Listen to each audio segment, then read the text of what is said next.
मंत्रालयात लंबोर्गिनी कुणाची? विखेंना भेटण्यासाठी कोण आलं? ना गेटवर अडवलं, ना चेकिंग साठी थांबवलं. दिनांक 8/1/2025. वेळ दुपारी 3 वाजता. Car Lamborghini, number MH1ED1. ही काळ्या काचा लावलेली आलिशान लंबोर्गिनी कार मंत्रालयात दुपारी 3 वाजता धडकली.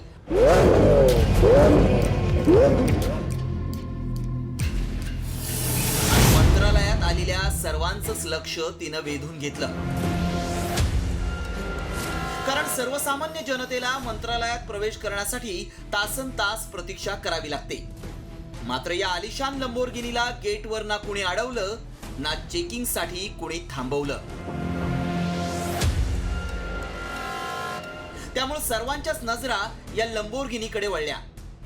पार्किंग मध्ये थाटात उभी राहिल्यानंतर या लंबोर्गिनीतून उतरलेल्या हस्तीचे पाय वळले ते थेट जलसंपदा मंत्री राधाकृष्ण विखे पाटील यांच्या दालनाकडे. विखे पाटलांकडे ही हस्ती 5-10 मिनिटं वगैरे नव्हे, तर तब्बल 2 तास ठाण मांडून बसली होती. त्यामुळे ही आलिशान लंबोर्गिनी मंत्रालयाच्या पार्किंग मध्ये 2 तास उभी होती. जो येत होता तो या लंबोर्गिनीकडे पाहिल्याशिवाय पुढे जात नव्हता. कारण पांढऱ्या रंगाची इमारत असलेल्या मंत्रालयात सगळीकडेच पांढऱ्या गाड्यांचाच नेहमीचा ताफा. मात्र पांढऱ्या गाड्यांमध्ये ही आलिशान काळी लंबोर्गिनी वेगळी ठरल्यामुळं सर्वांचंच लक्ष वेधून घेत होती.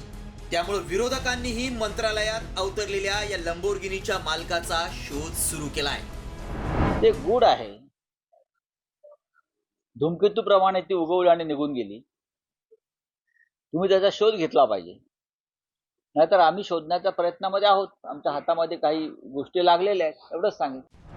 आणि त्यामुळं काळ्या काचा असलेली ही काळी लंबोर्गिनी मंत्रालयातून संध्याकाळी 5 वाजता गेल्यानंतरही तर्कवितर्क लढवून चर्चेचं गुऱ्हाळ सुरू होतं.